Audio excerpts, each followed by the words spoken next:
Susunan buah-buahan dalam tradisi Indonesia punya makna sebagai simbol rasa syukur. Di Bali, susunan buah ini dikenal dengan nama gebogan, yaitu sesajen yang digunakan dalam upacara keagamaan atau upacara adat. Sedangkan dalam budaya Sunda, susunan buah seperti ini tidak disebut gebogan. Istilah yang lebih tepat adalah sesaji hasil bumi, hantaran hasil bumi, atau tampah hasil bumi. Ciri khas sesaji hasil bumi Sunda adalah menggunakan hasil alam setempat. Buah-buahan tersebut disusun di atas niru atau tampah dengan tampilan yang sederhana dan menonjolkan kesan yang melimpah. Sesaji hasil bumi ini melambangkan rasa syukur kepada Tuhan Yang Maha Esa atas hasil panen dan rezeki dari alam. Untuk mengetahui lebih jelas tentang sesaji hasil bumi dalam budaya Sunda, kami melakukan wawancara dengan beberapa guru yang berasal dari Sunda. Berikut hasil wawancaranya. Assalamualaikum warahmatullahi wabarakatuh. Waalaikumsalam warahmatullahi wabarakatuh. Halo guys, halo semuanya. Perkenalkan, kami dari kelompok 2.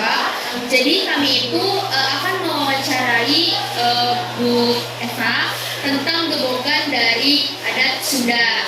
Nah, sebelum kita mulai wawancara, kita ingin memperkenalkan diri ini terlebih dahulu. Nama saya Dapat Syifa Dianesca. Nama saya Tanira Najwa Azhar. Nama saya Nala Fauzia. Nama saya Katrina Rama. Nama saya Muhammad Rama. Baik, kita akan mulai wawancara untuk nomor 1. Oke Ibu, di sini saya juga tanya ke Ibu. Pertanyaan pertama dari saya adalah bagaimana sih latar belakang awalnya dari gebogan ini sendiri dari tradisi Sunda itu Ibu? Sunda, yaitu Jawa Barat ya. Iya. Salah satu suku di Jawa Barat yaitu Sunda. Sunda itu bisa dibilang masyarakatnya senang yang namanya kumpul, berbagi. Kemudian juga orang masyarakat Sunda itu senang sekali yang namanya bercanda gitu. Terus kebersamaannya tuh sangat hangat, sehingga ketika ada acara kumpul-kumpul gitu, kita saling berbagi, buatlah yang namanya gebogan itu. Nah, kan orang Sunda itu sukanya banyol, bercanda. Nah, terusnya suka tanam, cocok tanam ya sama dengan suku-suku yang lain lah sama. Nah, hasil tanaman mereka itu dikumpulkan, dibuat sebuah kesenian. Makanya kesenian Sunda itu sangat banyak. Nah, salah satu gebogan ini juga hasil dari kreativitas seniman-seniman Sunda, di mana dia punya filosofis ketika membuat sebuah gunungan ya. Gebogan itu kan gunungan yang terdiri dari hasil-hasil bumi. Itu menandakan bahwa dia itu bangga dengan hasil buminya dan bisa berbagi untuk orang-orang banyak. Nah, gimana teman-teman wawancaranya? Seru kan? Setelah kita menyimak penjelasan latar belakang dari sesaji hasil bumi Sunda, kita jadi mengetahui bahwa masyarakat Sunda berlimpah akan kekayaan alam dan gotong royong yang sangat kuat. Selanjutnya, kita akan membahas apa makna simbolis yang terkandung dalam penggunaan hasil bumi sebagai unsur utamanya. Mari kita simak wawancara berikut ini. Tadi yang seperti Ibu sebutkan, orang Sunda itu sedang bercocok tanam, ya kan? Makanya orang Sunda tuh ada yang melesetin bahasa Sunda, suka daun gitu. Karena kemana-mana itu sambal sama lalapan itu ciri khas Sunda ya. Enak gitu Bu. Pokoknya ke restoran-restoran itu pasti ada. Makanya identik banget dengan sayuran dan buah-buahan. Nah, maka dari gebogan itu muncullah sayur-sayur buah-buahan, dia susun rapi, seestetik mungkin, dan mengandung filosofi bahwa alhamdulillah orang Sunda insya Allah nggak kekurangan bahan makanan. Ya, rasa syukurnya dia bentuklah gobogan itu semenarik, seindah mungkin, sehingga orang-orang yang melihatnya atau orang yang datang ke acara pesta tersebut mendoakan agar si pengantin mungkin ya, karena gobogan itu sering banget di acara-acara pengantin gitu ya kan, atau pengantin sunat, pengantin mempelai gitu ya kan. Nah itu menandakan dia rasa syukur dengan kelimpahan yang Allah berikan di tanah Sunda yang subur, tanaman yang tumbuh, dibuatlah keindahan seperti itu dan bisa berbagi untuk orang banyak.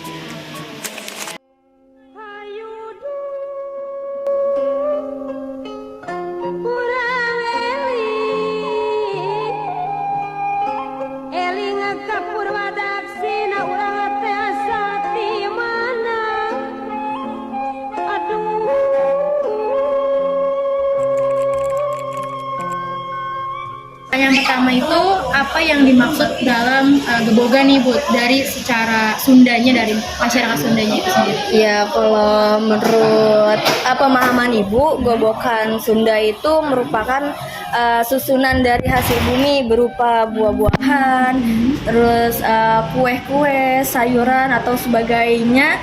Itu juga dimaksudkan untuk sebagai rasa syukur kepada Tuhan Yang Maha Esa. Latar belakang munculnya gebogan dalam budaya Sunda.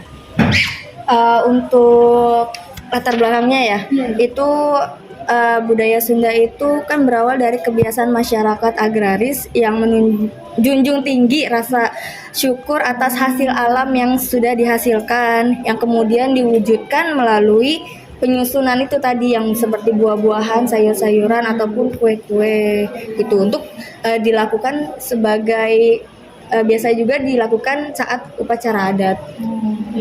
Yang ketiga itu pada acara adat atau kegiatan apa gebogan biasanya digunakan oleh masyarakat Sunda? Jadi kalau upacara adat yang dilakukan ya kalau misalkan mungkin saat lagi setelah panen, misalkan setelah panen hasil, gitu ya ya, Ibu. intinya kan gobokan itu adalah syukuran sebagai bentuk rasa syukur kita terhadap Tuhan Hasil panennya berdasarkan hasil panen. Gitu. Berarti ini masyarakat Sunda tuh kayak bareng-bareng ya Ibu buat jaga kebersamaan itu. Iya benar. Oke. Pertanyaan selanjutnya boleh. Agak kenceng suara. Nomor 4. Apa tujuan pembuatan gebogan dalam tradisi Sunda? Tujuannya tadi sudah di awal, yaitu ya sebagai bentuk rasa syukur kita, ungkapan rasa syukur kita atau juga sebagai penghormatan kita kepada alam yang sudah menghasilkan hasil panen lah yang baik gitu kan, dan juga bisa dapat mempererat kebersamaan, terus juga sebagai bentuk gotong royong karena kan gobokan itu membentuk suatu susunan gitu kan, makanya itu juga sebagai salah satu bentuk dari gotong royong dan bersamaan. Baik. Selanjutnya pertanyaan nomor 5, Ali. Ini pertanyaan terakhir Bu. Kenapa gebogan itu disusun tuh dari hasil bumi sama makanan tradisional?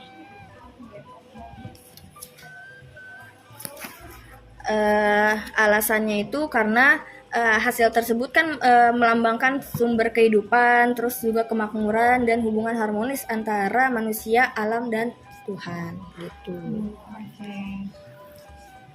Mungkin penjelasan kesimpulannya tuh kayak gebogan ini dari Sunda tuh buat tradisi banget Iya, ya, buat Ibu. tradisi. Iya, betul. Dan menjunjung tinggi banget nilai gotong royong, kebersamaan, Kesatuan.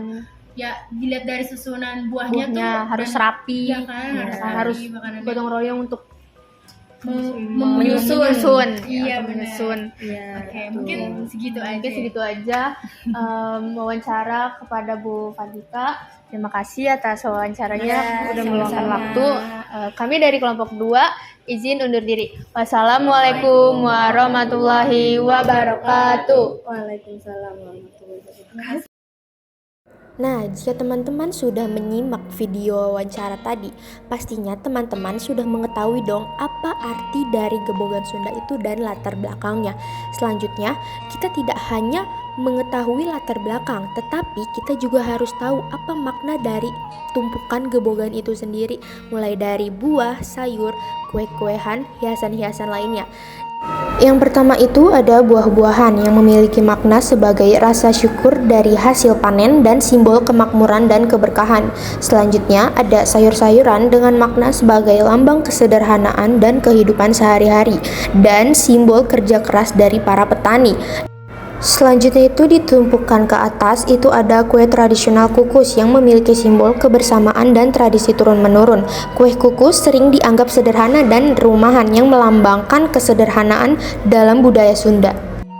Yang terakhir yaitu canang. Kenapa kita memakai canang di atasnya? Karena canang ini berguna sebagai puncak simbol persembahan atau rasa hormat dan petanda bahwa susunan itu bukan sekedar makanan, tetapi memiliki nilai budaya dan spiritual dan memberikan sentuhan sakral sekaligus memperindah tampilan.